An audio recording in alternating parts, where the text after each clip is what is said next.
Guys, my name is Dr. Ade Otukoya. We are going to be talking about family budgets. So, welcome to the channel. So, what do we mean by family budgets and why is this so important? And what are the benefits of having a family budget? Of your finances, and on this occasion, it's about the reason for a family budget. Why do we need one? And what are the benefits? What happens is this: a lot of people live from paycheck to paycheck. So whatever it is you have, we all tend to spend it because we have no plan. The essence of this channel, of this topic today, is to help to make plan. It's a bit like trying to fetch water but using a basket. So the basket is leaking and you're trying to pour water in. As a result of that, it's very difficult to accumulate any sort of income or savings for the future. So what we're trying to do today is to say, okay, so what can we do? So the first thing is to have the necessary tools for us to be able to make the very best use of these things that we need. So what do I mean by all of that? Okay, you see, the first thing to do, and I know most people say this to me, they say, well, how am I going to save? I'm just about balance up. The reason why you're just about balancing up is because you're looking at how much you have and you're spending the whole thing. If you take things out, like your savings or some investments or whatever, most people tend to spend what is left. So it really is about our relationship with money. Questions I get asked is, how do I know how much I'm spending? The issue is, why would you not want to know how much you are spending? It's a bit like companies as well, not recording their transactions, not knowing how much income. These companies know why they do it is because they record their transactions. So for individuals, like, how much is being spent just because you have the money? So my take on this is, get yourself a journal, get something really simple and record every transaction. You'll be surprised where money goes. So for example, people who have coffees, every weekday, $2 or £2 worth of coffee. Absolutely. If you do that every day on your way to work, that is £10 or $20 a week. That amounts to about 500. So over 10, 15 years, that's a lot of money. So what we're going to do is to say, let's find out how money is being spent. What is a habit with money? Do we really need to buy some of those things that we want to buy? You'll be surprised, actually, if you keep a journal, on how quickly you will realize where money seems to be feeding out. I buy a lot of things on the internet, and most of the time I don't even realize the implications. I just think, oh, that one is there and I need it. In reality, sometimes when I think about this item, I may not even need it for a couple of times. So it's in my basket on Amazon and I leave it there for a while.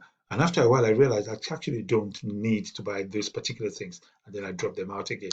And if you do that as well, you see that when you think about a lot of things we buy on impulse, we might be able to do without them.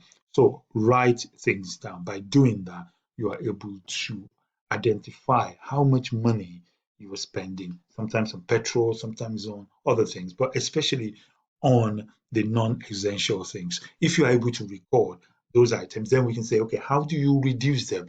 Can we get alternatives to those particular ones? And once you have that habit of looking for alternatives, you will see that you can reduce your electricity bill, you can reduce your gas bill, you can reduce almost every single part of your spending. And I'm talking about things like just going on to Money Supermarket or the comparison website to see who can give you the best deal. Example would be on insurance and so many other things like that you can do. The best thing to do, though, is to do this regularly. Start with baby steps, right? Once you start with baby steps and do it often and regularly, it becomes an habit. So that's what I expect us to do. Okay, I hope you'll be able to find a spreadsheet like this. You can make one up, so it's not an issue at all. But if you haven't got one, you can always go to Microsoft templates and get a very, very simple template that you can use. It's called a family income or family budget, or you can design one for yourself.